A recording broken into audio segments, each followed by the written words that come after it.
মালিক তাদেরকে দেশ ও জাতির জন্য কবুল করো। আয় আল্লাহ, আমরা যারা হাত তুলেছি আমাদের মা বাবাকে তুমি কবুল করো। যারা দুনিয়ার জমিন ছেড়ে চলে গেছে কবরকে জান্নাতের বাগান বানায় দাও। যারা বেঁচে আছেন এক হায়াত দারাজ করো। আয় আল্লাহ, সঠিক মাহে রমজান মাস তুমি আমাদেরকে দিয়েছো। আয় আল্লাহ, দেখতে দেখতে চলে যাচ্ছে গো আল্লাহ। জানি না গুনাহ মাফ হয়েছে কিনা, জানি না রমজানের পরিপূর্ণ হক আদায় করতে পারছি কিনা।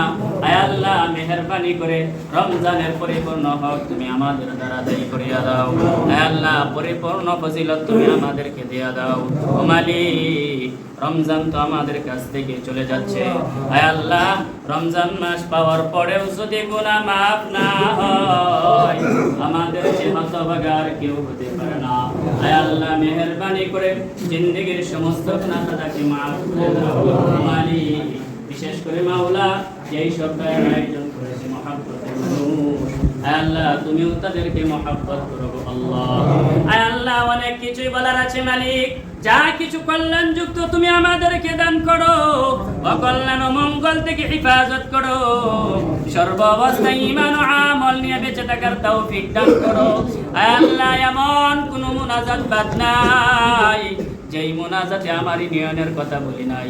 আল্লাহ, ইউনিয়নকে কবুল করো, এমন সুন্দর পরিবেশ করিয়া দাও, প্রত্যেকটা যুবককে খালেদ বিন ওয়ালিদের মতন বানায়া দাও। আয় আল্লাহ, চোর ডাকাত থেকে আমাদেরকে বাঁচাও, আগুন পানি থেকে আমাদেরকে বাঁচাও।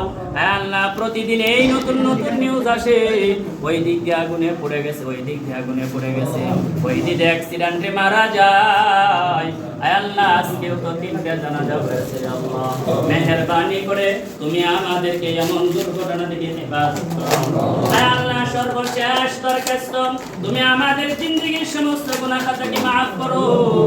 ঈমান নামক দৌলত নিয়ে যেতে পারি সেই তৌফিক দান করো। মৃত্যুর সময় আমাদের প্রত্যেকের জবান দ্বারা কালিমাটুকু পড়া দিও, লা ইলাহা